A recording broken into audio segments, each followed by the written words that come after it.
everybody? Welcome to the You, Me, and Capris, the celebration of the year 2021 and video games. I am one of your hosts, Ryan Turford, the man on the mongoose, but I'm also joined by the level 99 elf ranger, Mr. Garret Bland. I'm also joined by the man himself, Matt Sawinski. We're also joined by the sauciest potato, ConsoleCaito, and the pants man himself, Sean Capri. What is happening? It's an audio podcast and everybody's waving. What is the matter with you guys? Have you never done this before? I thought he was directing me saying, how's it going? Or something. I must say, hey. You almost had it. Like, you almost had it. I had to back Garret up. He didn't say anything. I didn't want him to be the only one. And I had to, of course, I had to call it out 100%. I'm just, Ryan, thank you for doing the introductions. Good to have you leading the show here, Master of Ceremonies, as this is a very special time for us. And this is the first time that all five of us have gotten together. It's been a year. It's been a thing. We started a lot of content this year. We all kind of came together. And even it was partway through the year, I'm like, we should start like a chat in the Discord together. Cause like we all like each other. I'm a fan of everybody on this call and I like hanging out with everybody. And I love December. I love Game of the Year time. I love reflecting on years, and to do it together as a group, this is like, I'm a little caught up in the moment right now. So thanks for introducing everybody, for everybody else of, making the most of the moment. So appreciate that, you guys. Yeah, you're welcome. Absolutely. Like I can't believe we're all in the same call together. I mean, yeah, we've had a pretty big year, starting all the shows, the PlayStation Drive, the RPG Cave, the Nintendo Drive, and bringing on some new members. And it's been really awesome to see kind of the growth over the course of this year. And I'm so excited to finally talk about games with everyone, because I think this is going to be a lot of fun. Not only that, but we're really celebrating the community coming together as well. We've got a lot of community submissions to go through, 22 in total, in fact. So huge thank you to everyone who took the time to let us know kind of your favorite games this year, but also just sticking with us throughout the entire year, whether you're on Discord or Twitter or in the YouTube comments or wherever you're interacting with us. I just want to say thank you from the bottom of my heart for being awesome throughout the entire year. So this is kind of a celebration of the community and us. And that's why I thought it'd be an awesome idea to have everyone together to have this big celebration in games, even though it's awesome to talk about, the best games of the year, because talking about stuff you love is always fun. So here's how this show is going to work. Obviously, we don't have categories or anything like that this year. We're not like an editorial outlet or anything like that. So we're not trying to do anything like fancy spancy here. We're basically going to go through everyone's 3 favorite games they played this year. And then we're going to do some honorable mentions in the end. And of course, throughout the show, you'll be hearing from all of the members of the Yumi Capri community as far as what their favorite selections are as well. And we are also not limiting it to games that came out this year. It's any game that we played this year in theory. So Garret in theory could say Chrono Trigger, like he said on the RPG Cave. He could. Yes. It's a possibility. So let's get into this. We're going to start it off with Garret, the blandest of explosions himself. Garret, what is your 3rd favorite game that you played this year, my friend? So my list is actually pretty eclectic. Of course, with RPG Cave, I gave away my favorite RPGs. And not so much on my top 3 games. There's a lot of mixture of everything else. So my 3rd game, which I had just a blast having fun with this one, Mario 3D World plus Bowser's Fury on the Nintendo Switch. I remember getting this on opening, like the first weekend that it came out. And man, oh man, I had so much fun with this game. I'm glad that they ported this over to Switch. I never had a Wii U. And never had that console or played those games. So it was great to have it on this platform, playing on handheld. And I just went through a weekend to just play that game. It's actually pretty short, pretty compact, but you get a lot of fun out of that game. Lots of creativity of the different worlds. I love the level design of it, mixture of 2D and 3D type of, like, I don't know, like an orthogonal view or whatever, full of life and creativity. And I love the Bowser's Fury addition to that game as well. So yeah, that's my 3rd favorite game of the year. I had such enjoyment. That music, man, that music is so special. The soundtrack is excellent. I'm so glad you picked that freaking Garret. I love that game.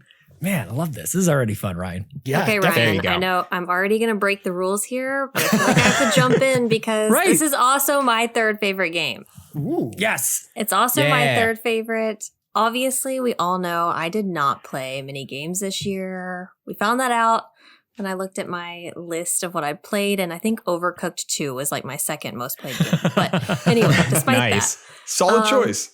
Super Mario 3D World was a game that I actually played with some friends, and we played all the way through. It was also my first time playing it as well, because I did not have, well, I did have a Wii U, but I sold it after like a month, I think.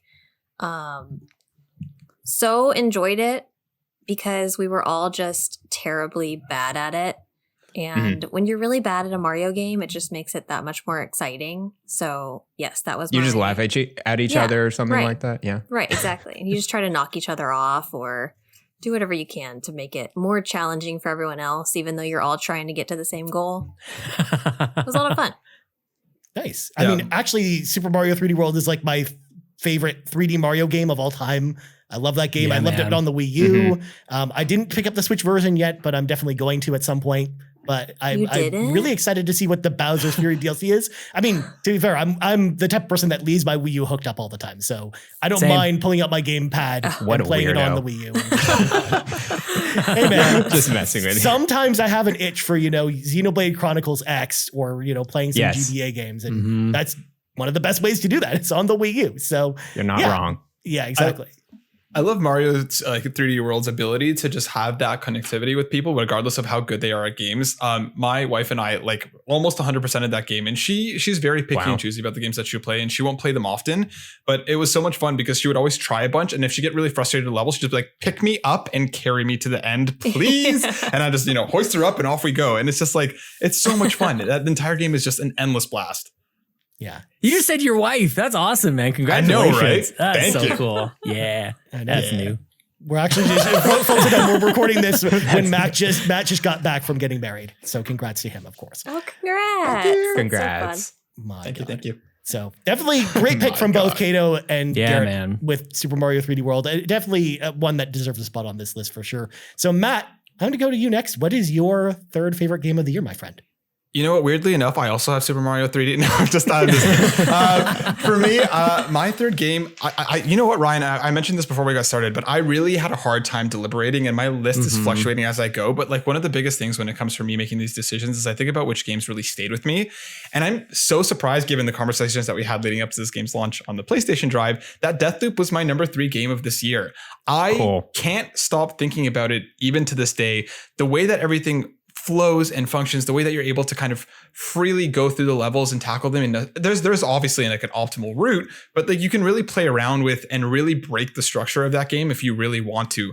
I'm not usually one that engages too much in those kinds of multiplayer, but I spent a bunch of time playing as Juliana, going and chasing after Colts. The performances in that game just across the board are phenomenal. I could listen to, Juliana and Colt banter on for hours. It's just, I went into that game feeling very tired of it before I even started playing, just because of how much marketing and how many trailers we'd seen of it. And I instantly forgot all that in the first couple hours. I really, really fell in love with Deathloop. And I'm genuinely surprised that it's in my top 3 because, again, I wasn't expecting it to be, and I really loved it. It's phenomenally put together, and it's really, really well done.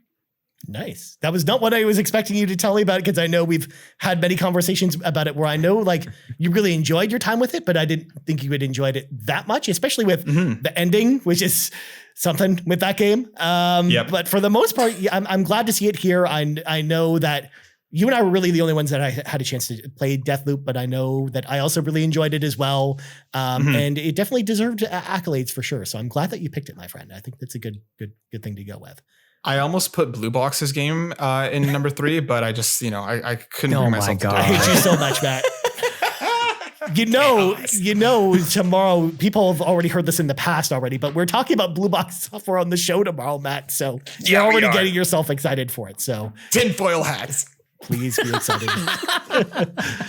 All right. Well, my list is a list that everyone probably can kind of predict in a lot of ways. I mean, the way I've talked about the 3 games that are in my top 3, like they're kind of the most Ryan Turford 3 picks, the Raider picks of all time. But at the same time, like Matt, like there was a glut of amazing games that came out this year to the point where when we eventually get to honorable mentions, I could have made a list of like 20 or 30 honorable mentions because this year was such a Ryan Turford year that for these 3 games that I'm about to list off to stand out, like they meant so much to me because of that. Like that they're there's a reason why they're my top 3. So my number 3 game is a game that we've talked about a lot, including a podcast where we recorded for 3.5 hours talking about this game. Wow. And that is Tales of Arise. Of course, I'm a huge fan of the Tales series going all the way back to the PlayStation 2, GameCube, PS1 era.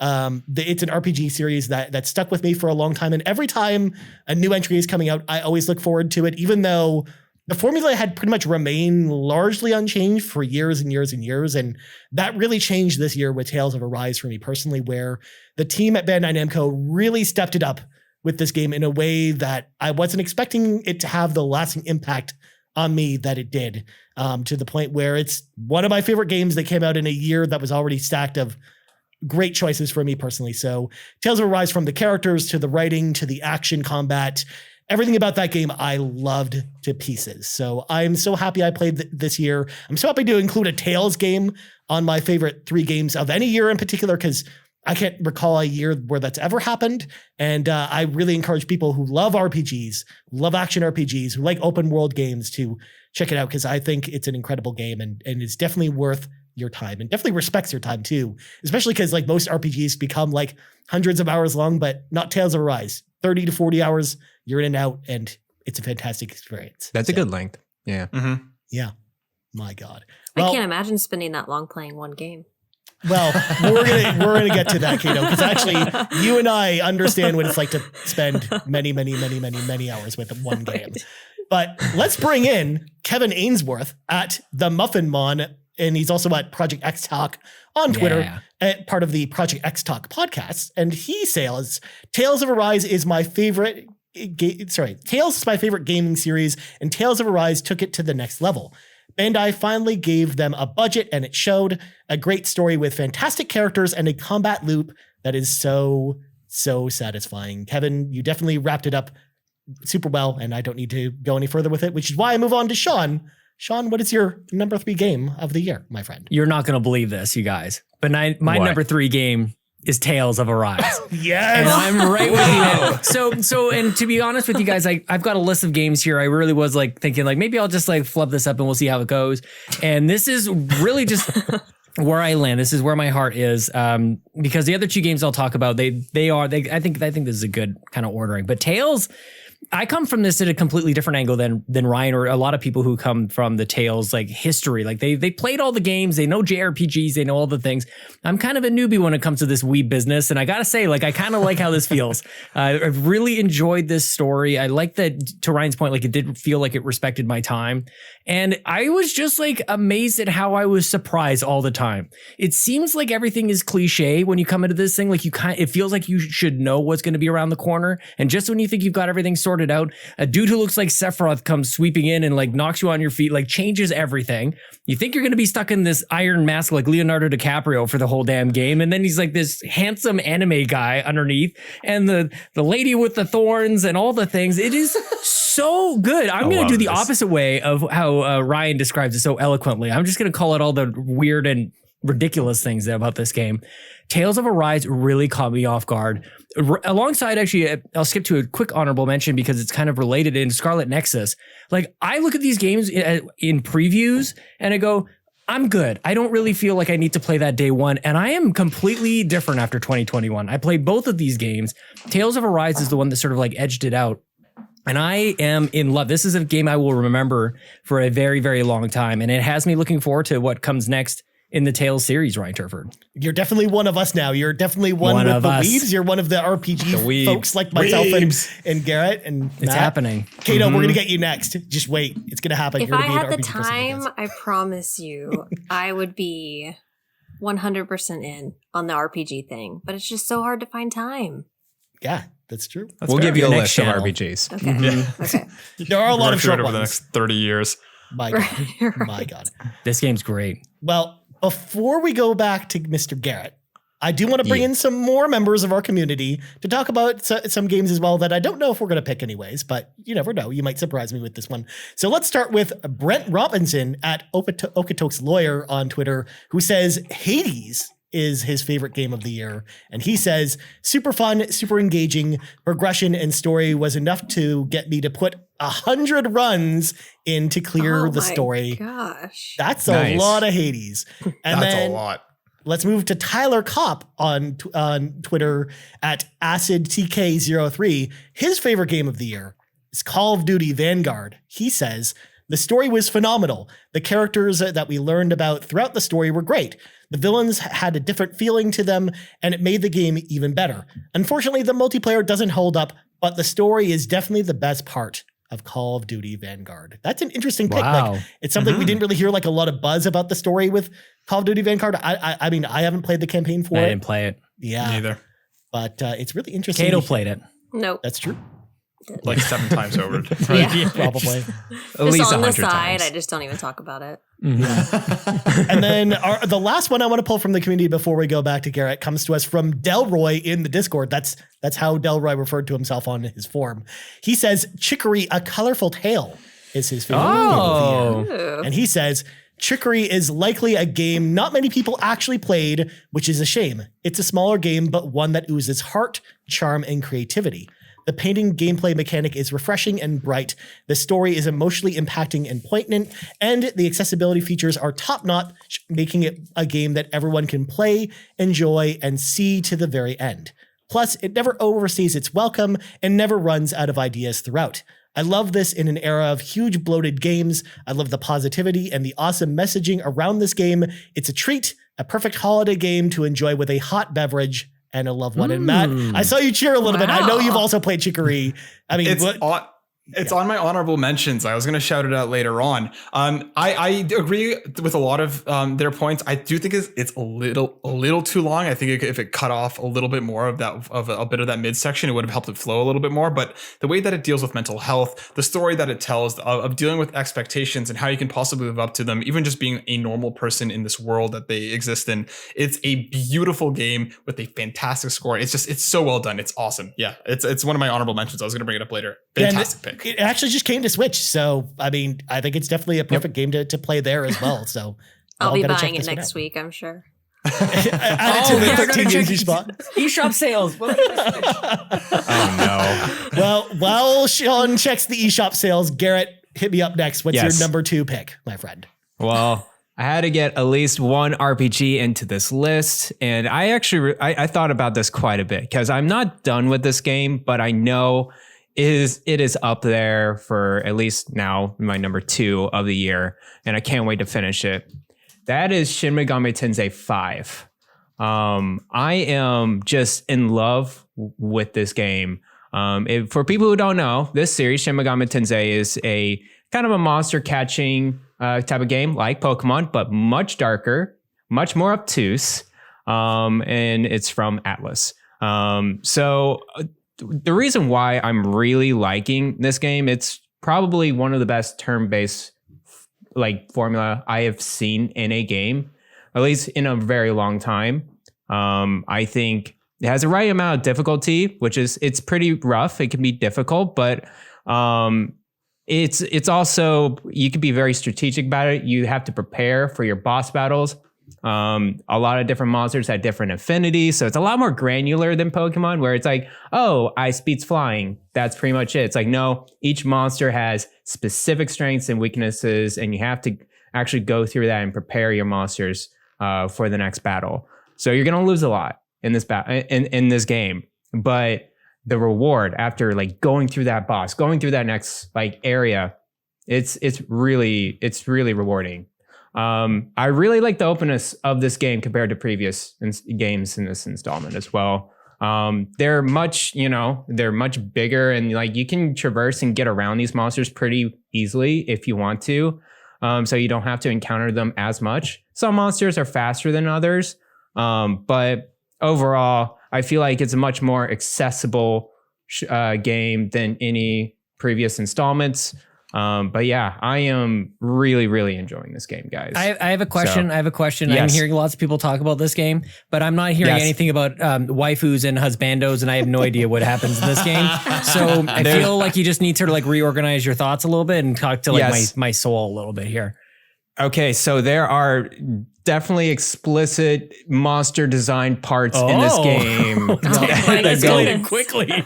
that go both ways for you, Sean Capri. So don't worry, you will have your fill of that, type monster of area. waifus and monster husbandos. It's definitely not human. More than I bargained for you guys. Husbandos. So there you go. Hope that entices you to get into so I could go Persona the dark. and be confused by these high school kids, or I could go Shin Megami Tensei and sexy monsters is what you're saying to me. You get confused by demons, man, all around. Yes. So sign me up. I'm here. I don't think I've ever heard a better description of Persona and SMT than right there. That was perfect, Sean. I applaud your weebness. Yep. Make a poster of it. That was a great comparison. Yes. Mm-hmm. Confusing high school kids and sexy monsters. I mean, it's about the end of the world, so I don't know how many sexy high school girls are going to see at the end of the world, Sean. But there is actually quite a bit of monster designs in there. Like, and now I'm thinking about it. I have at least like 2 or 3 in my party. And I was like, oh, wait a second. Okay. You have a harem. Nice. I have to ask Garret because have we seen, because I'm playing SMT5 as well. I'm probably like 10 to 12 hours into it so far. Is that very phallic monster from Persona 5 in this one as well? Do you know which one I'm talking about? Ryan's face. I know which one Matt's talking about. I have to ask. Do you know which one I'm talking about? Ryan knows. Yeah. I need a little bit more description. It's the than one this. with the wagon wheels and the male genitalia on it. Okay. I don't know. Of course. Yes, of course. I see why you guys were skirting around the issue. I get it now. Now you understand what the face bomb was all about, Sean. I understand. I mean, monsters share between Persona and Shin Megami Tensei, so they do. So that's why I was curious if this one did. Sean, I'll drop you a link in the chat just for your own your own curiosity. Oh my god. And amusement. There you go. My wife is going to walk in as soon as I open that picture. So she'll be like, "What on earth are you looking at?" It's not a sexual innuendo. It's a blatant message. It's a monster. And no, I don't want us to get kicked off YouTube, so I'm not putting up a picture for monster dick pic. No, don't put a picture. No, don't put a picture. Just for Sean's own awareness. Of course. There you go. Well, somehow making me self-conscious, I think. But that's a great pick as well. Like I'm not far enough either for it to get super close on my list, but I'm really enjoying it as well. So it's one of those games where I was a little disappointed to see it kind of pretty low in NPD last month. So I am hoping that it's a game that maybe people pick up after Christmas or next year and definitely give it a try too, because I definitely think it's worth playing as well. So there you go. Yep. All right. Next up, Matt, what's your number 2 pick, my friend? So again, just kind of going with the games that really stayed with me and surprised me this year. My number 2 is Guardians of the Galaxy. Nice. While I understand it's not a perfect game and there is a lot, there's people have issues with combat, which is reasonable and completely understandable. I personally loved a lot of what this game did and what it did for me in the way of presenting me with an iteration of characters I already really cared about and then becoming now my definitive favorite of how these characters are portrayed across the movies and across the comics. I've been reading the Marvel cosmic side for years and years now, and I really loved what they did with James Gunn did with the characters in the movies as well. But this feels like the most emotionally mature group of characters without losing that inherent stupidity that the Guardians has kind of built into it. It deals with mental health in a really apt and actually emotionally mature way. It deals with situations that really make you care about these characters. And like this, again, Peter Quill in this game and Gamora and especially and everything that Drax goes through is that there's so much heart built into it. And it's so clever in some of its monster design and some of its boss design. I had like, not to obviously to this extent, but like old school Metal Gear flashbacks with some bosses and stuff where you're kind of like, I'm doing everything that I thought I should be doing. Why isn't this working? Oh, wait, I need to do the exact opposite of what what I'm used to doing. It's so cleverly put together. The way that the game remembers and changes depending on what you're doing isn't massive, but it's enough that it feels earned and feels important. I was really going into this game expecting like a solid 7, especially once we saw that unveiling. And like, I was very excited about it, but I was expecting, okay, if I got a solid story out of it, then I was happy. For it to be number 2 on my list this year, I'm so pleasantly surprised. And it stayed with me so deeply because of the characters, because of the writing, and because of how much it cares in every sense of the word about its own characters, about the world itself. And just, it's fantastic. And I loved it. I loved it. Yeah, like it's somewhat like who hasn't really, read the comics or, I've seen the Marvel Guardians of the Galaxy movies, but like I'm not someone who was super in love with those characters. It's also a game that like really won me over for everything you just talked about with the writing and everything else. I think the combat felt a little bit flat to me, which is why it's like it definitely didn't make my list in particular, but it definitely got pretty close because I love the way that game, like the going through that journey with the Guardians themselves, and I love the banter between the characters as well. And again, the overall plot was not something I was expecting them to go in kind of that direction. But I love the direction they went with it. And plus, you got to give it to the music throughout that game too. Because, I kind of harp on, games that really are like overly reliant on licensed music because sometimes it feels a little bit lazy that especially if there's not enough original music in that game. But not only is there original music in this game too, but the way they kind of blend it all together, or the way the licensed music is used in this game in particular is just kind of something that set it over the top as well. So yeah, I have to agree with that. And that's something that I love that you bring that up, Ryan, because I played it in streamer mode. So I lost all the licensing music as my journey through it, which I do feel like I missed out on, but it just speaks to the quality of the game and the quality of the music that they wrote for the game, because all of that is also fantastic. I do wish that I the first time you fail a huddle and Never Gonna Give You Up pops on, because I saw that in a clip. I wish I could have experienced that, but it speaks to the quality of the game. And even outside of that, I loved it. Nice. Well, you're not alone, Matt, because there are two other people in the community that agree with you on this one. So let's start with Seamus McIsaac at Famous Seamus, who says, fun gameplay, beautiful visuals, excellent voice acting, and a fantastic cast of characters, and a surprisingly touching story. Guardians became one of the biggest surprises in 2021 after a somewhat okay first showing at E3 this year, where you fought Jello shots. And then Todd Oxtra at Toxtra, who also is on the Secret Friends Unite podcast as well, says, I love the story, visuals, and gameplay. It was such a nice surprise and made me love the Guardians even more than I did in the movies and comics. So very nice, my friend. Garret, I think you had something you were going to say before. Yeah, right? I'm in the middle of playing this game, and I've been having a blast. I completed chapter 1, so not in the middle, but I am really enjoying the interactions between these characters. And I can see a lot of the Tomb Raider DNA in this game. It's actually shocking how much DNA is in there. I'm like, oh, okay, we're going through the little cracks and crevices right now. Oh, I see what this is. But yeah, that's the first I've heard that, Garret. I've never heard anybody mention that about this game, is that there's Tomb Raider DNA in there. Oh, it's all over the place. Like the mechanics of this game, like the action part of it and the level design, it's easily Tomb Raider-esque. Now the art, like progressing your character, not so much. That's totally different. But the way it's shifting from one level to the other, there's Tomb Raider written all over it. I love it, man. I'm also in the middle of playing this game, and by in the middle of it, I mean I have it downloaded, so I can't wait to experience that as well. Yeah, you've taken the first step, Sean. It happened. Halfway there. Exactly. All right, Caito, what is your second pick, my friend? Okay, I need to set the scene here. Of course. Nice. It's July 2021. Yeah. Animal Crossing has been out for almost a year and a half at this point. Some would say that it's dying, and we're all no update in sight. Everyone's looking for that next thing that we're all going to shift to. We're all going to just, abandon Animal Crossing, jump ship to something else. What is it going to be? And I don't know if this counts because technically this game is 7 years old. Yes. But there was an expansion pack that came out in July, Sims 4 Cottage Living. Oh. So I jumped onto the Sims 4 Cottage Living train. I never completely jumped off the Animal Crossing train, but it was enough for me to download.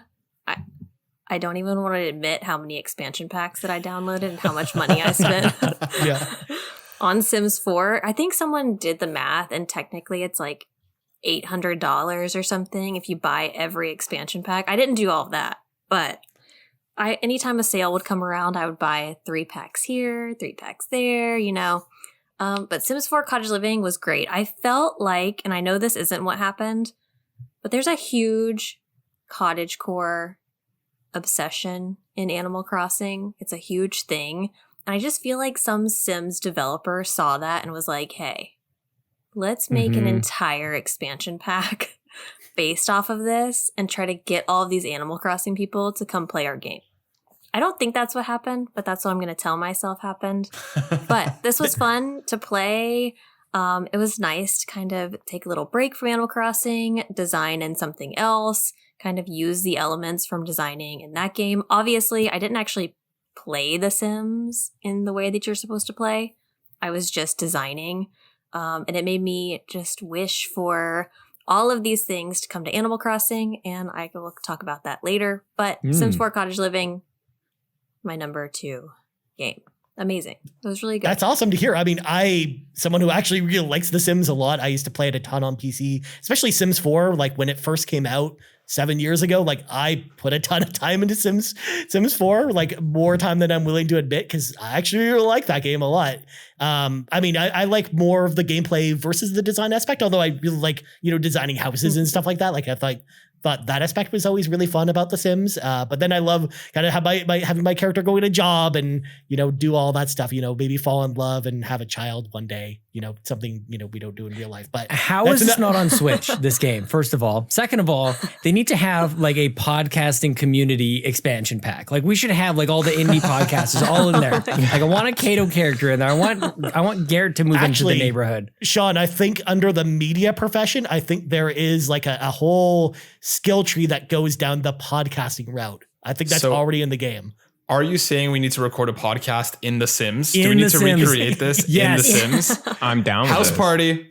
Yeah. I'm so down. Absolutely. Virtual house party. We're going to build a Yumi and Capri house. But yeah, why is it not on Switch, Sean? Who knows? I mean, to be fair, that game Switch. If you run it on Xbox One or PS4, it like barely runs on those games. Oh, wow. Really? Yeah, it does not run well. So maybe it's too much to handle for the Switch. But it's a game that would be perfect for it. There were a lot of people in my community who had issues running it on their PC. So I can't imagine it running on the Switch. It's a fairly demanding game, especially if you're like, it depends on what neighborhood you pick in The Sims as well, because it like renders in the entire neighborhood at once. So if you're in like a really busy neighborhood with a lot of houses, like it can like cripple even like newer machines. So yeah.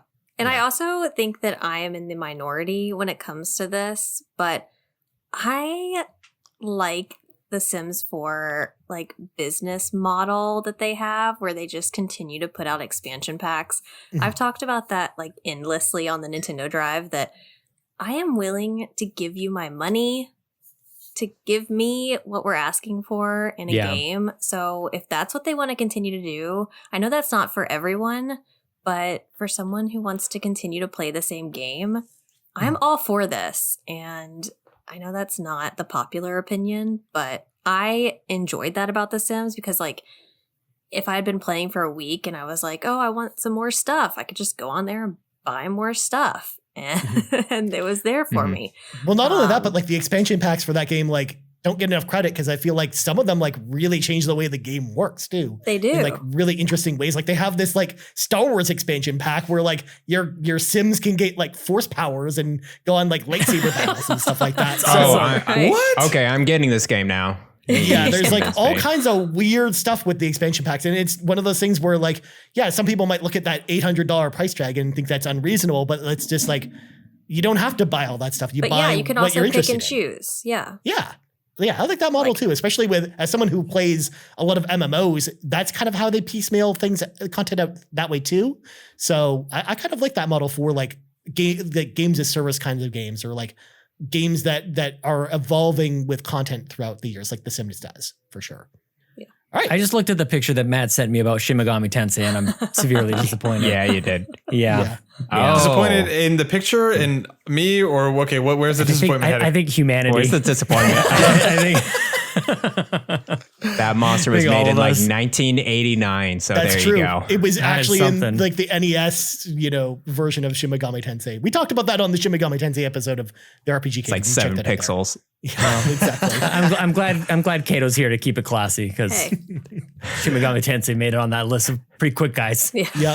Well, speaking of Shin Megami Tensei, I'm going to segue to my pick, which is not Shin Megami Tensei, but it is a Switch game like Shin Megami Tensei.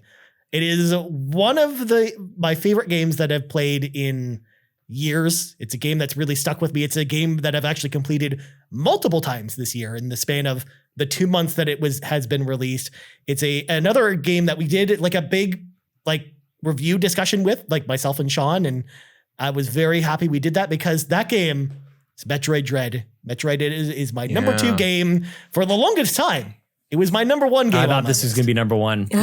I thought it was too, because I'm such a huge Metroid fan. I mean, Metroid is my all-time favorite video game series. The fact that I've been waiting for a new 2D Metroid, not just a remake of a 2D Metroid game, but an actual new 2D Metroid game for however long it's been since Metroid Fusion came out, and to finally get one that was so well put together, like I couldn't have asked anything more of Nintendo.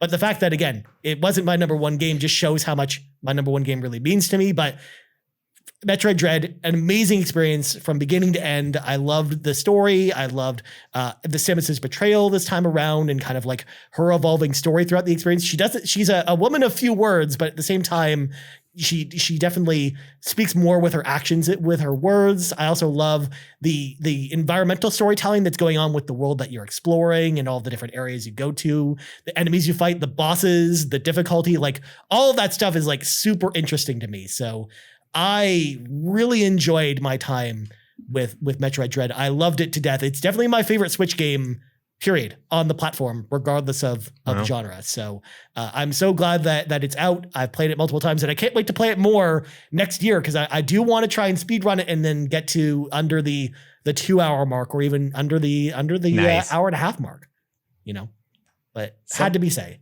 Something that really impresses me about that game is just how different it can be depending on how you're playing it. Like the way that people have already broken it apart and like gotten different upgrades and different possessions, like in different orders, and then being able to like crush bosses just because they got something early.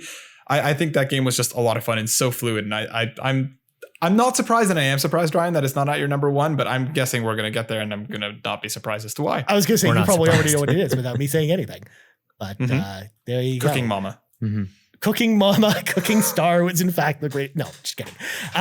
But Sean, before we go to you, unless your number 2 pick is Metroid Dread, I don't know. It is not. Honorable mention. I'm going to bring in the community, because the community had a lot to say about Metroid Dread.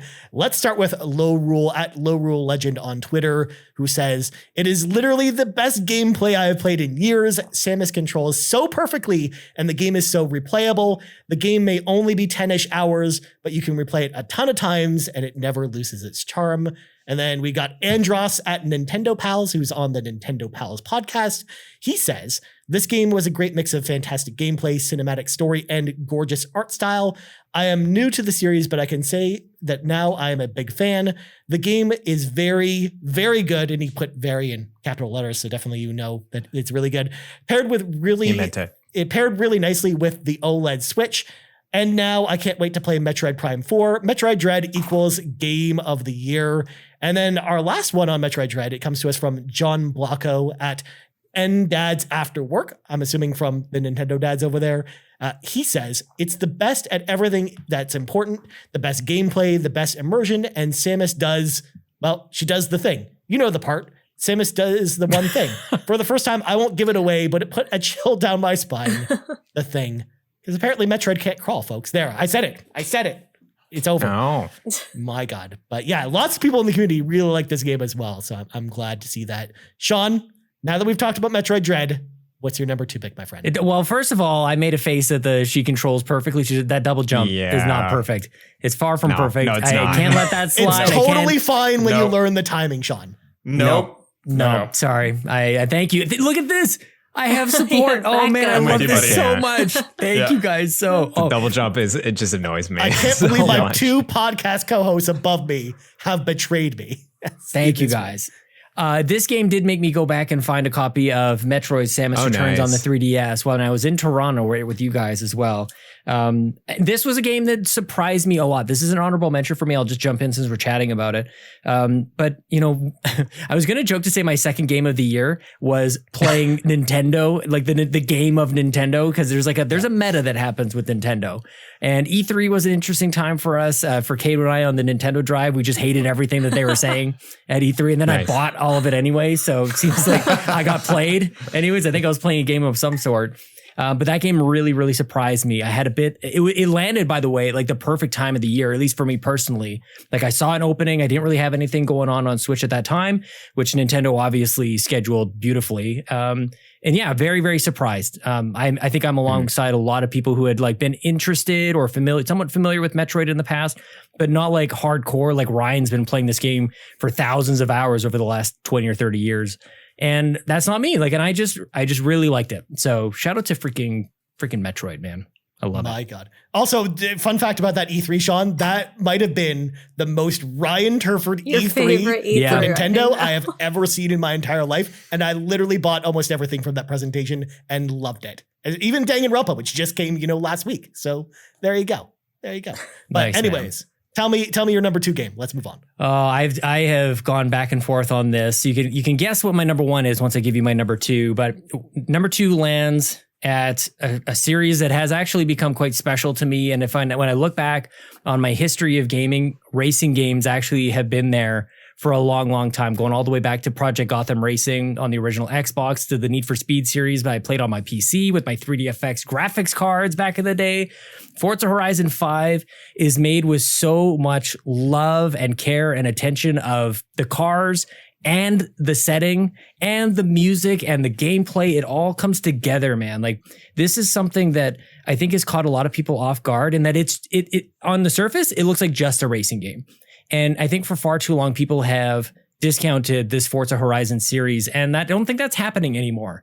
Forza Horizon 5 landed in a big way. 12 million people, I think, played it at a certain point, or 10 million, I think was the number that they announced.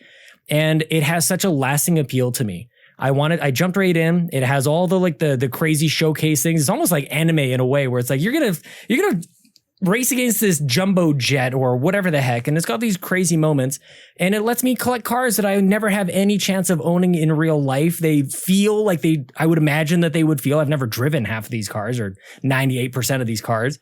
I haven't. I don't know how exactly they sound like, but it seems authentic to me, and I really just love going around. And hardly any games get me to get up early, and this game does that for me. I will wake up early to just go drive around and do something. There's something for me to find, and I think I've almost had maybe like 3 stints with this game. Right when it first came out, and I was kind of making sure that I could get some coverage done.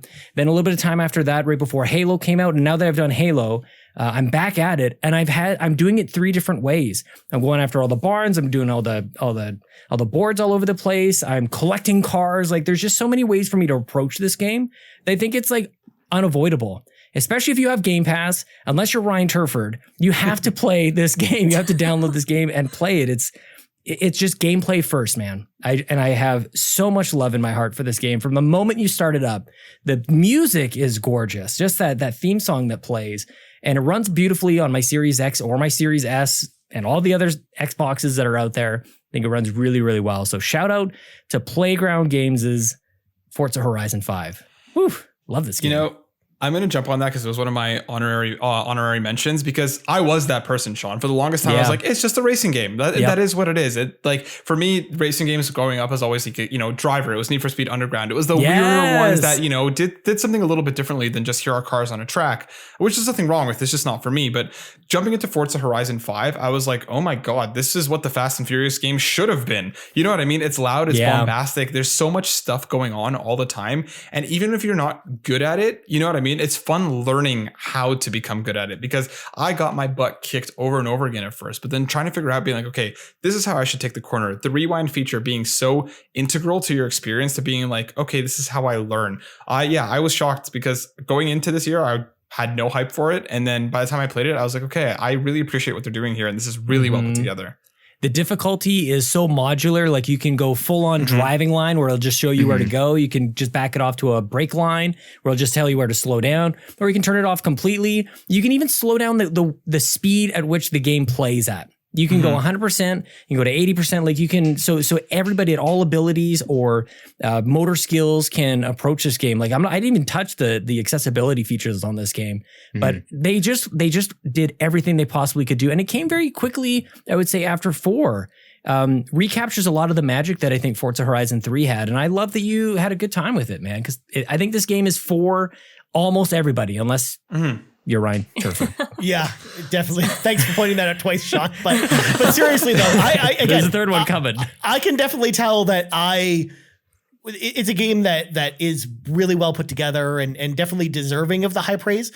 It's just, it didn't really speak to me, but that's okay. That's not really the game fault. You did it for me. That's more a me problem, Sean. Yeah. It's more a me problem. Ryan, I'm there with you. I'm not a huge racing fan. I wasn't even a huge Forza Horizon fan in general. And I've played here and there. But when I played Forza Horizon 5, I'm like, dang, that is beautiful. Mm-hmm. How can it be that beautiful? I like the gameplay's great. The racing's fine. And doing all the missions is like, I don't really care much about that. I am racing and everything just looks gorgeous. Yeah, man. And man, going through Mexico like that, it's like, oh, I could just play for like 15 minutes a day and be like, yep, I have my fill. Yeah, that's true. That's my scene. Mm-hmm. Yeah, and that's the thing for me. It was like the 5 hours I played of it is totally fine for me. Like that's enough.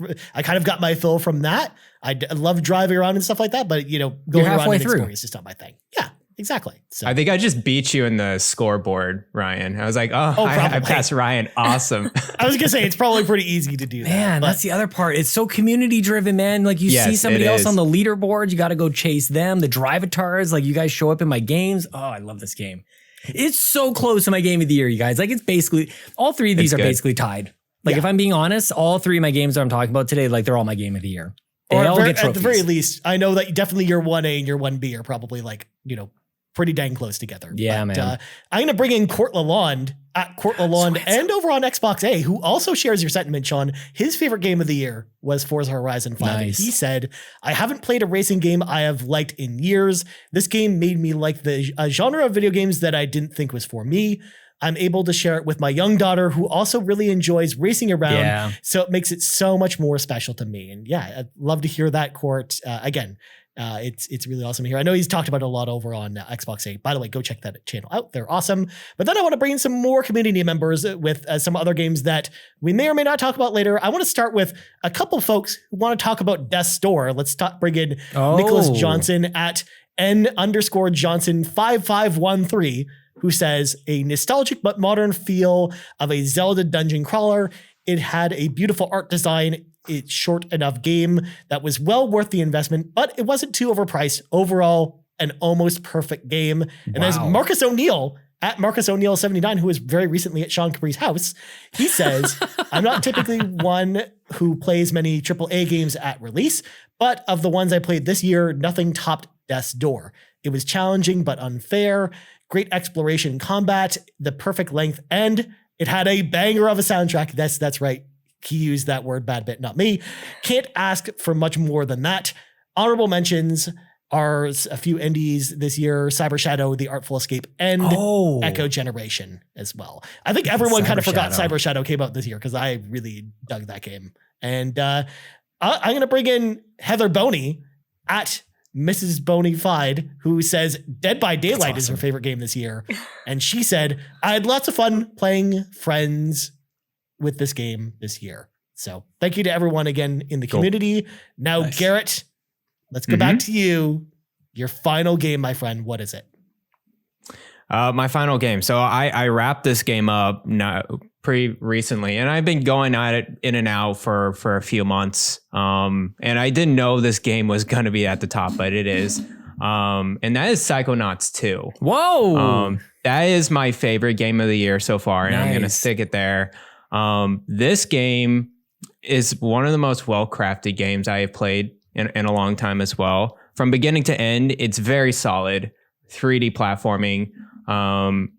And going through each of the levels, going into the minds of others, and how the way they design their levels, each of them are just so creative. It's like, I would have never thought that in my life, that you were going to do something like that. There was just so many ways to just personify what's going on in the head, and then focusing their enemy design and their level design and their puzzles, just all around that mindset. It's incredible. It's a craft that's I could never master. I love the feel good messages in the end of this game as well. It felt like a Pixar movie or an animated movie to me. It's like, that is cool. Thank you for giving me a message that driven home to. So yeah, I really enjoy this game, guys. And that's why I'm putting it at the top of my list for this year, Psychonauts 2. So Nice. good. What a story of the game What a itself, story. and also just Double Fine. Another huge surprise for me. This is a studio that Xbox acquired maybe a couple of years ago. And I remember thinking, okay, like they've had this, they always have this indie charm, but they also have that like indie kind of unpolished finish on their games. And you can see what happened with a little bit of that extra Microsoft cash, a little security and time that they had to make this game truly great. I am right with you, man. The fact that this isn't on my top 3 doesn't take anything away from it. Everything you said is absolutely perfect. I totally agree. Very, very special game. People should absolutely play this one as well, man. Yeah, I knew from the second that, because I got a chance to do the preview event before the game came out in July, and I knew from the very first time I put my hands on the controller playing that game, I knew it was going to be something special. And it turned out to be like a very special game on Xbox this year that really, again, surprised me in a way I wasn't expecting, even though I knew from playing the first Psychonauts that to expect this game to be hopefully awesome, but I wasn't expecting just how polished and just how fun it would be to play the game. And all of the platforming felt really tight and fun. My only complaint, of course, is kind of some of the boss fights being kind of annoying, but everything else I loved about it. I mean, again, it's so creative. The fact that, you're going through a dentist's brain and then like unzipping like teeth together to like go through like doors and stuff like that. Like, what other game really does that? Like there's nothing else like it. So yeah. Yeah. Now you're reminding me the dialogue of this game. It's so witty, and so there's so many layers behind it too. And that's what really captured me, is like every time that they ended with a message, it's like every mission was a message to like, how does the mind work? What's the psychology behind it? What is fear? What is happiness? What is loneliness? Yeah. This, and even in the story, was well blended together, and the huge revelation at the end. It was all just very well made. And Raz is one of the most lovable characters of the year, man. Yes. Like right at the center of all of this, Raz is just a great character, and the design of him and his little goggles and everything. I loved playing as him. He was great, man. I'm right with you, dude. Yeah. I love being a senior intern for the whole game. Yeah, it's like even the way they kind of like do a bit of a reset at the beginning. Like you think you'd be further along. It's like, no, you're coming on in here. No. You're an intern. Yeah. Oh, it's you're so an intern. good. You're going to be with these other kids. You're going to go work in the mail room. Oh, it's so good. It's such a good game. All right. Well, Matt, what's your number 1 game, my friend? So my number 1 game is a game that I played very early on in this year, and actually started out as an April Fool's joke that quickly became a real thing. My number 1 is Yakuza Like a Dragon, Yakuza 7. Nice. I have so much love for what that game did, even leading up to release. Them showing off a turn-based Yakuza as an April Fool's joke, and then turning around and being like, jokes, it is a real game, and it's the new mainline Yakuza game. To take a series that's been around for so long and so very much built on its world and on the fighting combat style that it had, a very action-oriented combat, and say, you know what, forget it. New mainline game, new protagonist, we're switching to turn-based combat. It was brilliantly executed. The way that the levels and the areas feel just as much as part of your combat as the characters themselves.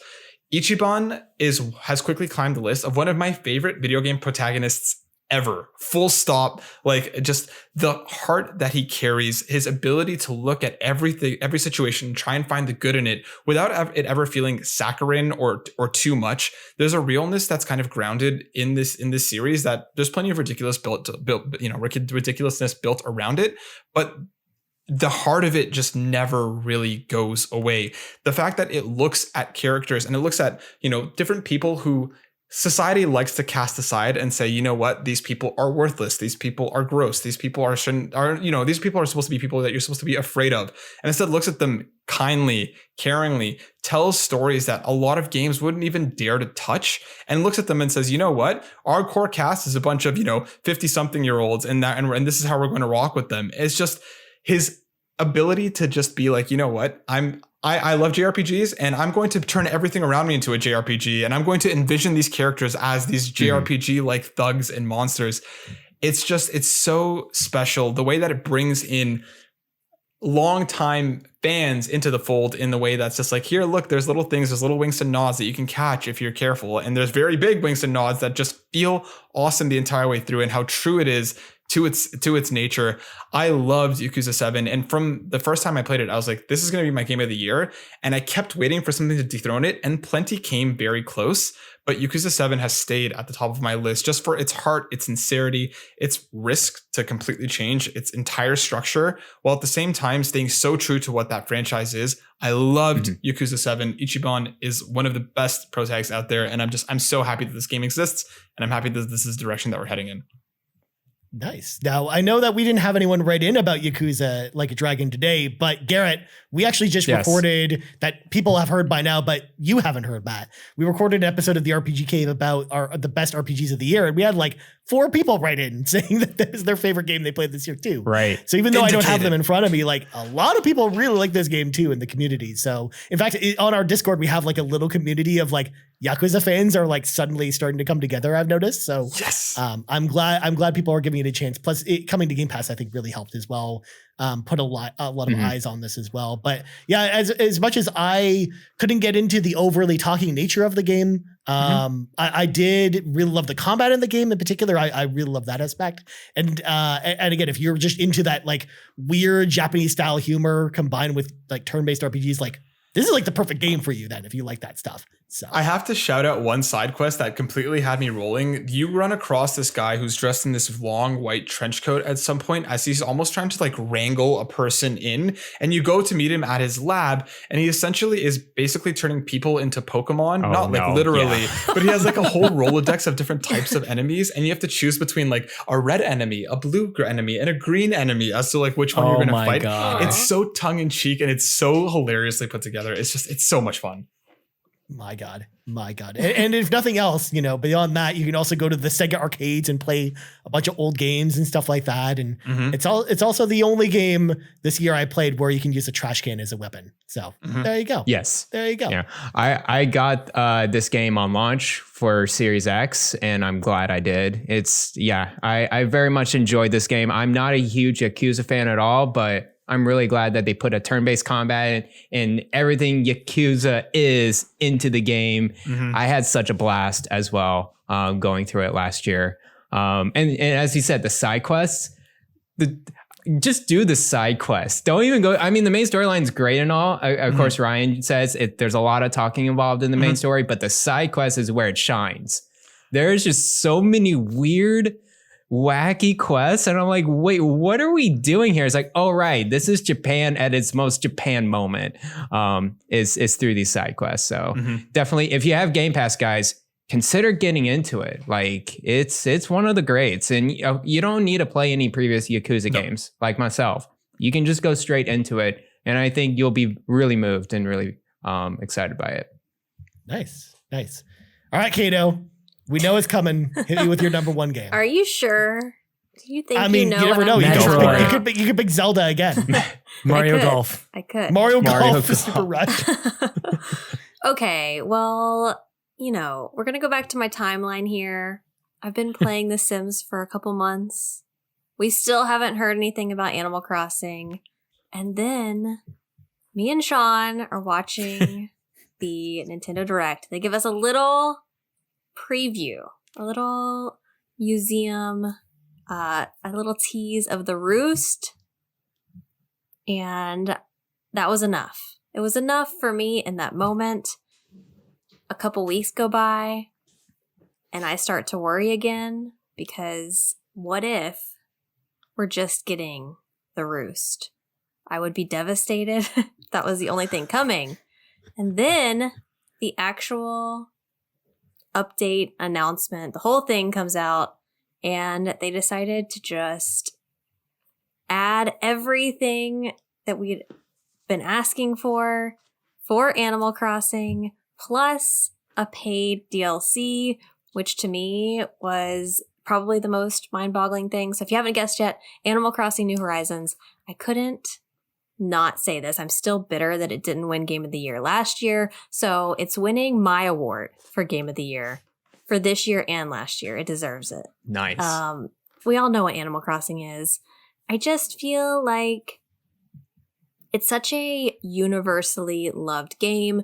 Anyone can play it. There's another person on this call who it's their most played game on Nintendo this year. So obviously, more than just me love this game, and I just think it's so great. I wouldn't be here talking to y'all if it weren't for Animal Crossing. So I could not have it as my game of the year. It's the best. Animal Crossing. Yeah, and I actually think you could make like a really sound argument for it being the game of the year, because I think when you look at the updates that they added to Animal Crossing this year, I feel like it was such a significant upgrade that it was almost, in a way, like a game in itself. Like Pocket Camp in particular, Yes. or not Pocket Camp, the DLC itself is kind of like its own game. It is, like Happy yeah. Host Designer. So like at that point, it's you could make like a really good argument that Animal Crossing was almost like re-released this year in a lot of ways. So Ryan planting the seeds for expansion packs being eligible for Game of the Year. I get what you're doing here, Ryan. I don't like see what you're doing. I don't like the fact that you're pointing holes in my plot, Sean. Look, the thing here is, and Cato kind of alluded to this, like the thing that's special about Animal Crossing is community.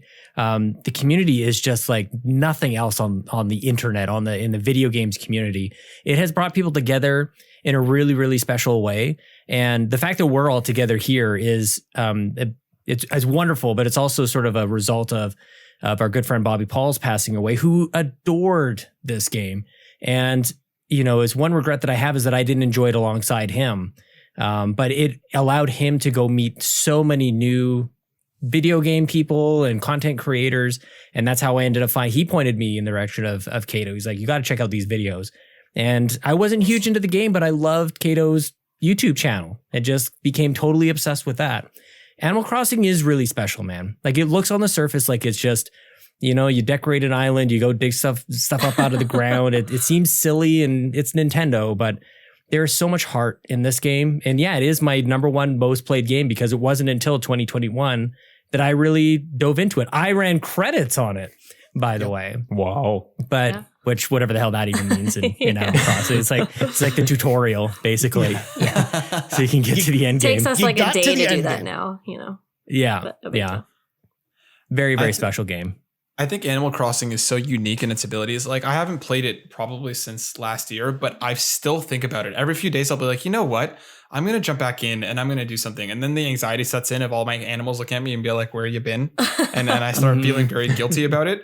But like, it's one of those things that the time that I spent with it is so like, it's so massive. And like, I got the expansion pass because I was like, oh, I want to pay for this expansion pass for Animal Crossing to be able. So it's there if I want it, because it's a game that I think you can jump back into at any time. It's so special and it's so unique, but it is also like, it's just always in the back of my mind in a way that very, very few games are. That's just kind of like, I want to go back to it and I will, and I want to, but it's just, it's really cool. It's really, really cool. You don't know if you can go, stand seeing your upset animal friends' faces. That's all. That's the one thing that's holding you back.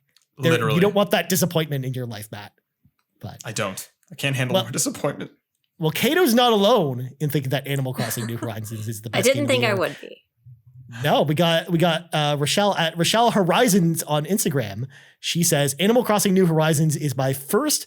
Animal Crossing New Horizons is the first Animal Crossing game and has been my most favorite game I've ever played. It's cozy and fun, and it consumes all of my free time. And my YouTube feed is full of awesome Animal Crossing New Horizons content, including Cato, of course, smiley face.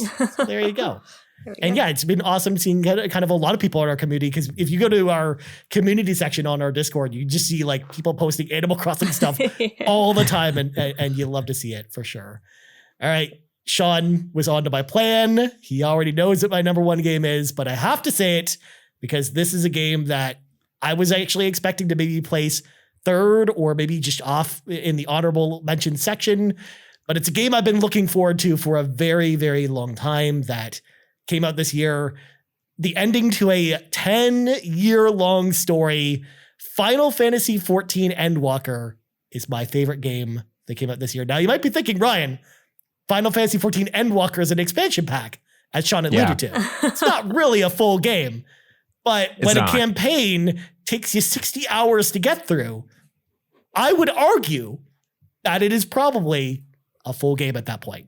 Just saying. Maybe. Just sounds saying. Like, it sounds like you started this pretty defensive. Nobody was saying any of that. You're fine to pick this. You follow your heart, Ryan. Follow your heart. That's true. That's true. Well, I mean, to be fair, by the rules, I could just say Final Fantasy 14.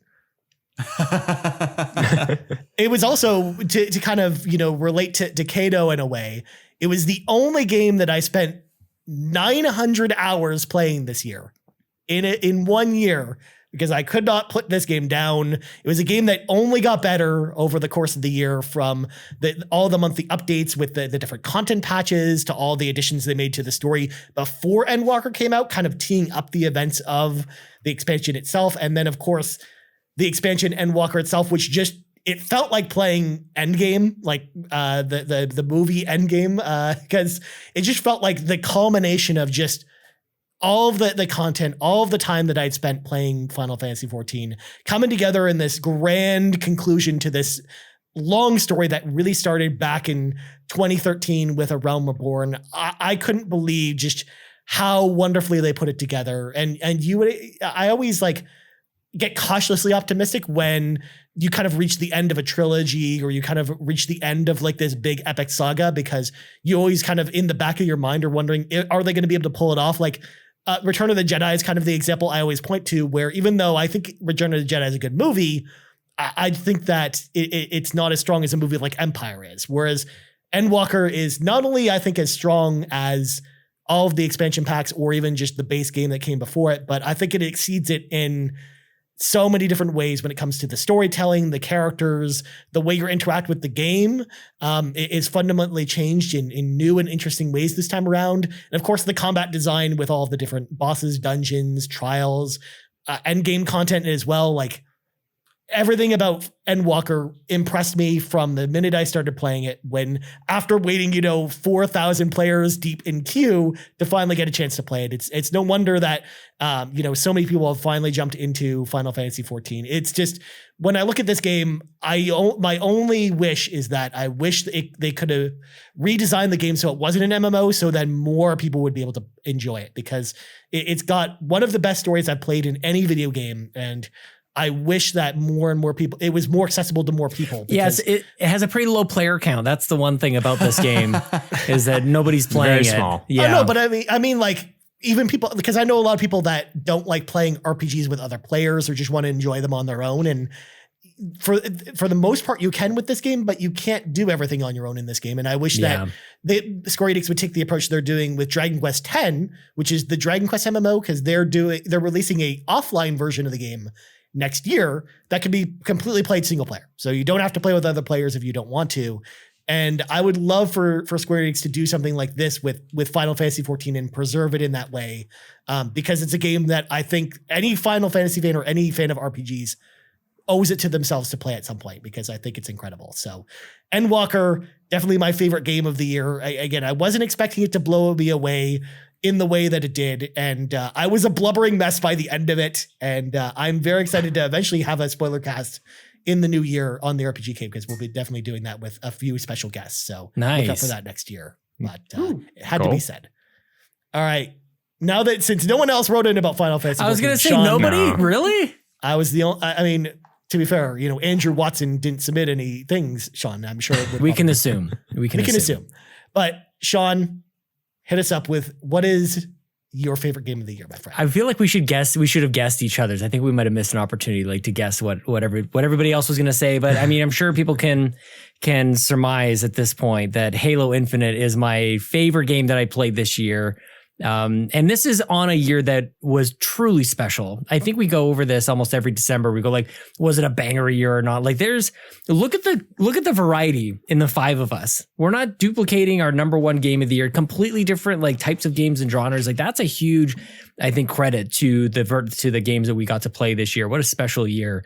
Halo is so important to video games. It's so important to Xbox. It's important to this community in particular. We played Halo on Saturdays almost every single weekend in all of 2021. So how can I ignore when 343 comes out with a game that everybody's got their eyes on and they're waiting for this thing to probably fail? And there's a lot of ways they could have screwed this up. And we got to play the multiplayer first. We got to play that and got to see in the alpha trials or the tests that we did over the summer, like, oh, there's something here. Then we got the beta on the 15th when probably the whole game should have come out, and we went, oh snap, like this is actually really good, and let's all play together. And we find ourselves playing with 24 people or 20, however many people. We had 30 people, like with we had 30 people waiting off to the were side, spectating. waiting to have their turn to play with us in these custom matches. The multiplayer alone, even in its very early and nascent stages, at this point, very, very special. And then we get to play the campaign. And the Halo campaigns, at least in my estimation, have been a pretty mixed bag, kind of all over the place. And some hold up better than others. And I'm actually a fan of the 343 games. I loved Halo 4. I actually liked Halo 5 a lot. But this one is wide open in its world design, but straightforward in its story. And I feel like that combination just landed so well for me it didn't really get in its way. The gameplay spoke for itself. The design of the world was great. The game ran beautifully, and music and all the Halo elements really came together, and to a point where I'm going to play this game over again by myself. And then when the co-op happens, I'm going to play that again with a friend and probably do that over and over and over again. So my top two games, really Halo Infinite and Forza Horizon 5, will have a lasting impact for me. And I think that's really what edged them towards the top, is that they landed in a way that I wanted to play them, and I can't stop thinking about them. I can't stop playing them. Like that obsession kind of happens, and that's really where things really grab hold for me. But I'm going to be playing these games well into 2022, or at least that's my plan. I mean, February is right around the corner, and there's pretty much everything. There's a meteor coming right at us in February. But Halo Infinite, man, I walk away from it just thinking about Chief, really, and I think about his new AI. Weapon is so special. She's so quirky. Excellently written, excellently performed. All the game elements, when you think about a game of the year, to me, performance, game style, gameplay, game design, level design, game direction. This is the one that just edged out the other two of my top three. So Halo Infinite is my game of the year, and I think it might be that for a few other people, Ryan. Yeah, I would assume so, but none of them actually wrote into my Halo. What the heck, you guys? So, no one else. Believe it or not, we obviously know from our community, from interacting with people, that Halo Infinite was, a game we talked about a lot, but it's no one on their forum was all me. Wanted to step up to the plate. But I will say though, Halo Infinite made it very close to my top three. To all the points you mentioned, the campaign was incredible for Halo Infinite. I loved it so much. And then the multiplayer, I feel like I have fun playing it, but I know that, in a year or two, it's just going to be so much of a better experience that it's hard to look at it now as to being kind of a perfect thing when I know that it's not. Especially you know what I'll say about that though, Ryan? I'll jump on that to say it's almost like what Nintendo would do. Yeah. The multiplayer that they did for Halo is kind of like when they know there's other things that they could add, but this is all you're going to get and you're going to like it. And guess what? I do a lot. It's literally the Mario Golf Super Rush of No, Microsoft. It's not. That's not what I'm saying. Of course it is. That's not what I'm saying. It's more like Star Fox 64. You get 2 levels and one of those levels is good. That's it in multiplayer. Oh my God. But I'm so glad you picked Halo Infinite. I knew that at least one of us had to say it. And I'd love my time with it as well. So yeah, in another year, it would have probably been probably in my top 2. But just this year in particular was just so special to me. But anyways, we should probably get through some of these community ones and then we'll go to honorable mentions. So I want to start off. Let's go down here to Sean's number 1 stan. They didn't say a name. They just said that's their name. Who's that? And we were. Oh, it is? It's me. It's my alt account. So, Sean, you said under plugs, shout out to the entire Yumi and Capri family. All of you made some amazing content this year. That was you? That was me. Yeah. Of course. So cheers, guys. Thanks, so Sean. Apparently Sean's favorite game of this year was Eastward. And Sean apparently said you loved everything about the game, the art, the music, and the gameplay. And if you squint a little, it's almost like a Zelda game we didn't get this year. That might be Rebecca. My guess is that's Rebecca. I feel like she was just playing that. Maybe. I'll take Rebecca. Yeah. Sure. We'll say that. Speaking of Zelda, The Legend of Zelda Breath of the Wild was Jenny's favorite game this year. Jenny at Jenny_Gen81, who said, as excited as I am for the next Zelda game, I keep going back to Breath of the Wild. I played through it so many times and it doesn't get old. The graphics, details, storylines, things to do. It's just so much fun. Plus, I have a soft spot for all things Zelda. And then next up, we got Buck at Bucklepuff on Twitter, who says Bravely Default is their favorite game of the year. You just broke Matt. What can I say? I'm just reading what's on the paper. Bucklepuff is incredible. Oh my god, it's almost as good as Matterford. Almost. Anyways, Buck, continuing about Bravely Default 2, says, it's a classic old school JRPG from the old Final Fantasy games, but with all the quality of life improvements you'd want in a modern game and others that you don't even know you wanted.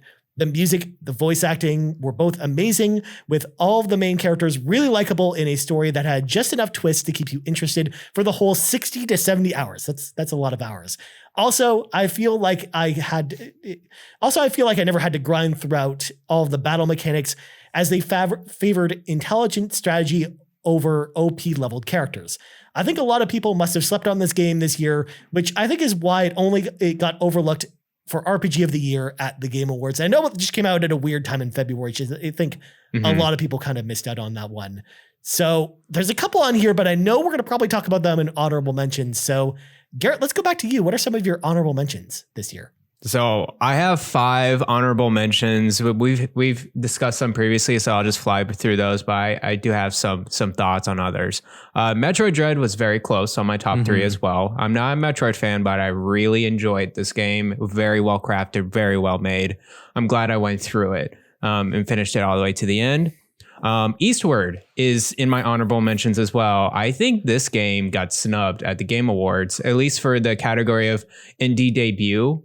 I'm very surprised this game did not at least get nominated. And as you can tell, it's like maybe not a lot of people in the panel did not play this game.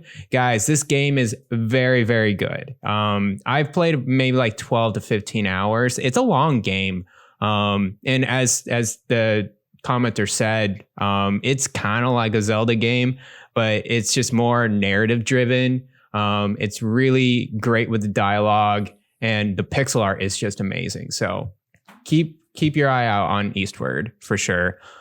City Skylines. I don't know if you guys heard of this game. Yeah, man. I really enjoy. So the reason why I put this game in here, I was actually playing this game because it was prep for a job interview.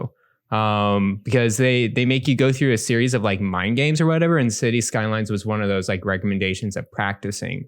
This game is like civil engineer dream job where you're just making buildings and sewers and electricity and just designing your own city. Very well made, very meditative to play on my laptop. And great, I long play sessions. Like I would play 3 hours. I'm like, wait, what's happening? Like a very solid game. Chrono Trigger. I've mentioned a lot about Chrono Trigger. I refer to the RPG Cave for that. I was gonna say we did a whole episode about Chrono Trigger this year. Yeah. We've mentioned enough about Chrono Trigger. It's great. Go play it. It's my retro game of the year. What was the game at the Indie World thing this morning? Did that not look like Sea of Stars? Was there a connection there? Am I just dumb? Oh, so that's actually made by the company that made The Messenger, and they're trying to make a Chrono Trigger like game, and that's awesome, man. Beautiful. Yeah. It looks so good. I can't wait. And then my last game, honorable mention, Ratchet and Clank Rift Apart. Nice. I really had fun with that one. Yeah. I know a lot of people are just like kind of bittersweet at the end and like maybe not like it as much, but it's like I really enjoyed of what I played of that game. It was really fun. Yeah. It's on my to-do list for 2022. Yeah. But now that you're getting that PS5, it's coming on in, you guys. Mm-hmm. There you go, buddy. Somehow you're going to have fitted in your house. John. I'm renovating my house. I've got an excavator parked outside. You're taking the door out for the delivery? Exactly. The real question, bringing a fridge while I'm at it. Sean, are you going to get any of the faceplates for your PS5? Dude, everybody's asked me this. It's like, this thing costs enough on its own, okay? Those those pieces of plastic cost like $100, man. Like, give me a break. GameStop is forcing me to buy 2 controllers with this stupid thing. So one thing at a time. From GameStop? I'll take there's a story there, so I'll talk about that another Caito, time. I saw the same thing. I know. I guess I'll have to explain myself now. I've got 3 people with their faces in their palms just disappointed with me. I know. I only know the story, which is why I'm not face palming. They called me personally, and they've totally fixed the situation. But this will probably be the last time I'm going to GameStop. Okay. Wait, so they let you trade in or whatever you were going to do? They let me trade in an additional $25 because you tweeted on top of it. Because I actually emailed, like I did the customer service thing. So we played phone tag for a little bit, but shout out to Valerie, regional manager of Alberta GameStop, I guess. And she took care of it, man. So, and probably 3 people get fired. So we'll see how that goes. Oh my God. Just kidding. I don't think they will. They'll get training. They're not going to get fired. They're going to get training. At their new jobs after they get fired from GameStop. Oh my God. So bad. Sorry. I got my PlayStation though.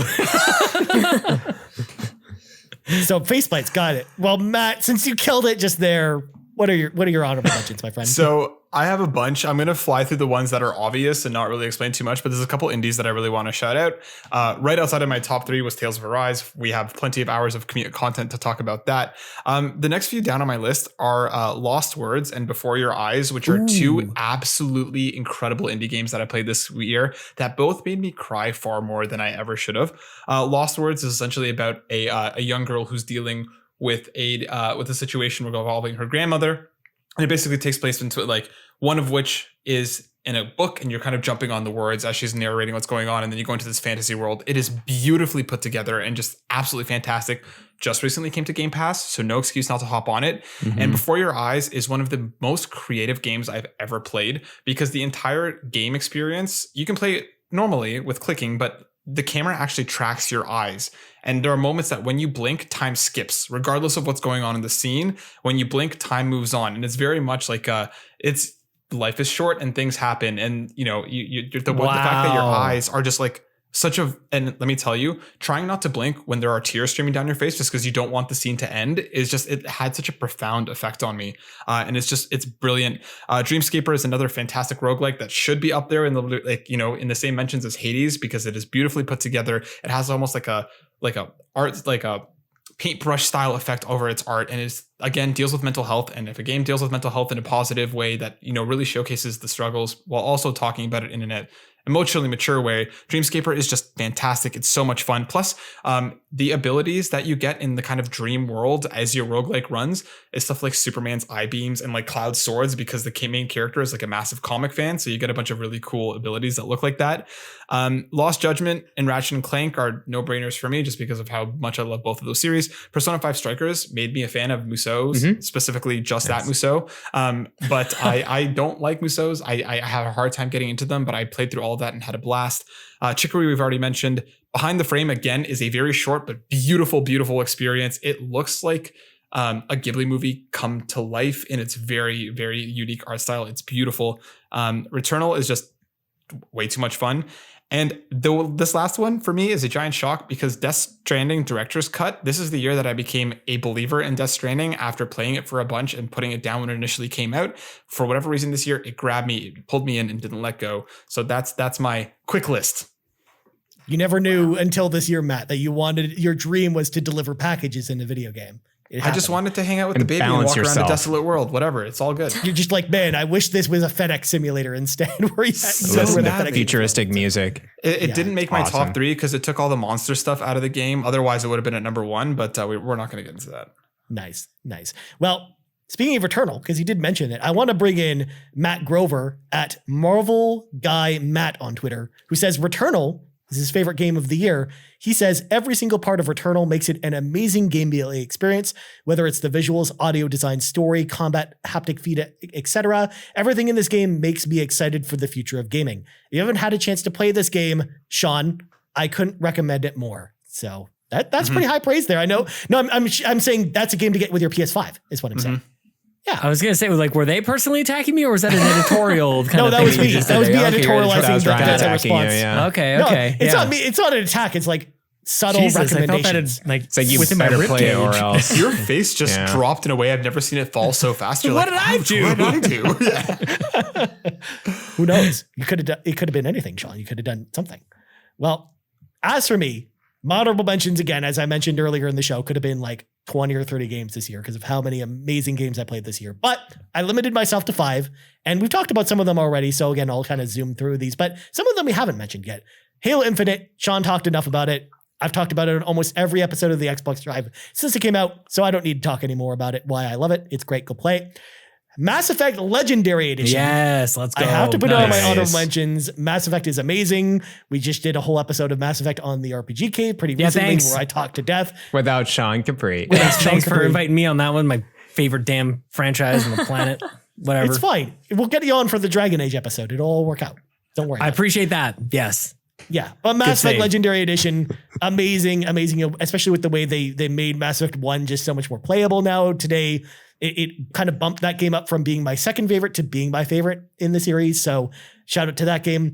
Guilty Gear Strive, which is a fighting game that, again, I'm the only one, I think, on this panel that really plays fighting games, but Guilty Gear Strive actually really wowed me. I did a review for it on the PlayStation Drive when it came out, and was just a visual powerhouse on that console. It looked really pretty and played like a dream. I love the Arc System Works fighting games, and that one in particular really won me over in a really great way.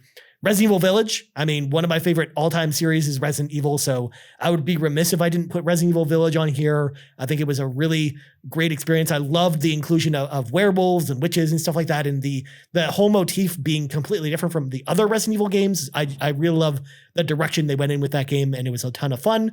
And then Life is Strange True Colors was a game in a series that I've loved since 2015. I mean, back in 2015, my favorite game that year was Life is Strange, and I always loved the stories in those games, and True Colors was expertly written and acted. Erica Mori in particular, who plays the main character, Alex Chen, she did a phenomenal job in that role, and I love that game, and especially with it tackling really, really tough themes and the way that it approaches them in such a subtle and respective manner. I love how the game approached it. So I'm going to bring in a member of the community, Foolish Fuji, aka Foolish_Fuji on Twitter, as well as on Instagram and on Twitch at Foolish Fuji, all one word. She says Life is Strange True Colors is her favorite game. There were a few games I really enjoyed playing this year. My honorable mention goes to Unravel. The story and puzzles in this game were really good, but my absolute favorite has to go to Life is Strange True Colors. I played it twice and loved the story both times. The visuals in this game were stunning, and I can't get enough of it. Well done by the team at Square Enix for such an awesome game. Can't agree with you more, Fulia. I really love that game as well. And then speaking of Resident Evil as well, I'm going to bring in Andrew Semichek at A Semichek, who says Resident Evil Village was his favorite game of the year. He says, this game has stuck with me since it came out earlier this year. It was a near perfect balance of horror, action, and expanding the lore that goes back to the original Resident Evil in ways that I didn't think possible with the 8th entry in the series. Add to it the very roller coaster-like experiences in certain areas and an ending that left me emotionally gutted, and it created my favorite Resident Evil title and my game of the year. So there you go. More awesome stuff from the community. Sean, you have the floor, my friend. What are your honorable mentions? What a year, man. What a hard thing this is to do, honestly. I just want to say, like, I think I approached gaming, I think, in the best way possible this year. I've really struggled with this in years past, but I don't know what kind of happened this year, but I was able to finish games first and foremost. So I feel real good about that. Played a whole bunch of stuff. I also rekindled my relationship with Nintendo in a big way. In years past, I think I had been like, and I think I should still be critical and people should still like look at Nintendo, go like, what are you guys doing over there? But I didn't let it ruin my fun with Nintendo this year. And I think in years past, I think it had done that. So when I look back on all the games that I played this year, like there's a huge variety from Xbox and Nintendo, the consoles that I really podcast about. But yeah, my honorable mentions kind of just stretch all different genres from really both of those consoles over this year. And I love playing games this year, you guys. I really had a great time. And Mass Effect Legendary Edition is one of the games on my honorable mention list. Like, it made Mass Effect cool again. It reminded people that like this game is excellent. These games are excellent, like absolutely top tier. Some of the best RPGs that you can play. The stories and the stakes are incredible. I cannot wait to talk about Dragon Age with you guys, because in my mind, nobody does like end of everything quite like BioWare does. Like the stakes are just unimaginable. So love me some Mass Effect. Glad that it got renewed as in gamers' mindsets. Andromeda has been a very bitter pill to swallow. The end of Mass Effect 3 was before that. And so we got reminded that the first Mass Effect game is really special as a story, and the way the games all interact together. People got to see that either again or maybe for the first time. Your saves carry over. A truly remarkable game. So shout out to Mass Effect Legendary Edition. Probably would have been in my top 3 if it wasn't like a remaster. The other remaster that came and really this one surprised me was Skyward Sword HD. I was not stoked that this was the Zelda game that they were going to be giving us this year, and I was pretty loud about it. But I bought it anyways, and my goodness gracious, I loved playing Skyward Sword. Totally reversed my opinion on this game, and that's I think it was Matt was talking about Death Stranding as well. Time and place, man. Sometimes you can lock in on your opinion on a game and then be totally turned around. And that was the story of me basically this whole year. Whether it was an announcement or an opinion of a game that I had, like I really enjoyed exploring, going from one place to another.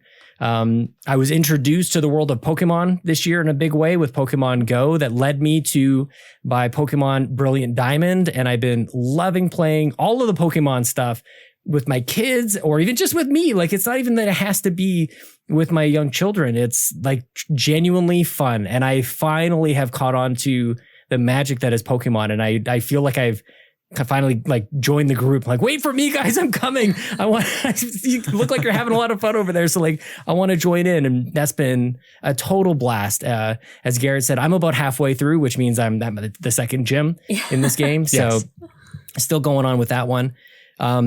Knockout City is a game that I think came out this year that people forgot. I kind of just forgot that it actually came out this year in this moment. Great game. Again, I looked at that and went, it looks like Fortnite. Doesn't look very inspired at all, but it is absolutely a riot. You should play it with your friends. EA Play on Game Pass as well. People should play it over there. Really, really good. Tetris Effect Connected came out on Switch this year. Came out on pretty much everywhere else over the last couple of years at this point. Very, very special. I echo all the sentiments about Psychonauts 2. Metroid Dread is also on my list, and Monster Hunter Stories as well. Very, very cool game. Wish it ran a little better, but I wanted to mention that I really appreciated that game this year. Oh, come on. You mean 10 frames per second is not enough frames for you, Sean? Marginally better it's than enough for GoldenEye 64. Rebecca. Yeah. It's enough. It's enough for Rebecca. So it's enough for you. No, very cool game. Yeah, I love naming whenever I can in these JRPGs. I love these little like cute little characters that I can name my kids. Like I've got Lincoln playing over in Monster Hunter Stories, and I've got Ellie wandering around in Pokemon this year. It's a very cool thing to do. Adorable. Yeah, it's the best. Aww. Yeah, nice. I had a great year of games, man. That was so fun.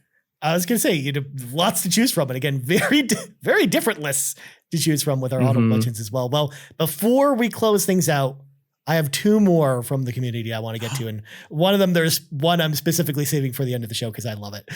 This first one comes to us from Skinny Matt, at Skinny Matt K on Twitter, who says It Takes Two is his favorite game of the year. He says the cleverness of the writing of the characters bickering like an old married couple is fantastic. For example, the dialogue of them arguing about how the husband how he's never fixing the vacuum. Then you have to go have a fight about it. I'm not all about, and boss fights are enjoyable, and I have done it in collaboration with another player. It's one of the few games that I've been able to get into with Lindsay, my wife, to play, and we had a blast playing it. Yeah, It Takes Two. I know Matt and I both played it, but we just couldn't really get into the story, but I know a lot of people really like that game. I should have put that on my honorable mentions. I honestly forgot about it because the gameplay is sublime. It's so creative. It's so much fun. But yeah, the story just made me upset many times over. But yeah, I played it with my wife and it was a fantastic time. It's a wonderful, wonderful co-op game. Family game of the year. That's an inspired choice. It's not. I was going to say, it seems questionable with the subject material. And then last entry from the community this year comes to us from Farmer Rybo, at RiboFlavins on Twitter and RiboFlavins on YouTube. His favorite game of the year was Farming Simulator 22. Oh my gosh. He says, yes, seriously, with a smiley face. Seasons add a new wrinkle, some QQL improvements, and it being a super relaxing game for me, even though I'm downright bad at it. I'm hundreds of thousands of dollars in debt. I don't know why my horses are 0% healthy and the sheep still refuse to make wool why I chose it for my list. Ultimately, someone has to be the heartbeat of Canada after all. Who better than Ripple? That's so there right. you go. That's I thought that was a perfect way to kind of close out our community sections. And can you believe it? That was 22 games from the community. And I would also say, looking at our community, the community census, the community game of the year from the Yumi Capri that we officially award will go to Metroid Dread. It was the game that got the most entries with 3.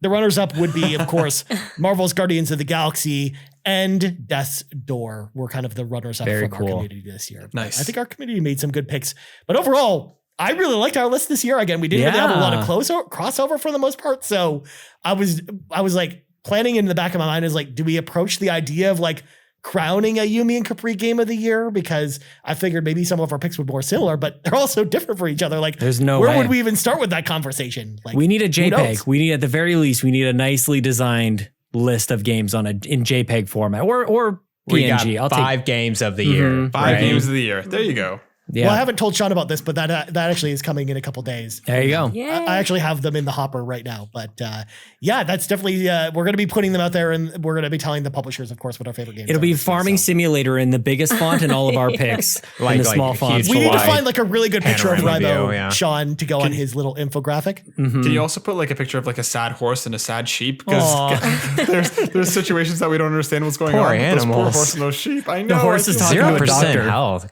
Goodness. He did describe quite the dreadful I'm saying. experience going on over there. He needs to get Horse Doctor Simulator. It's an expansion pack. I'm glad that's a simulator. Right?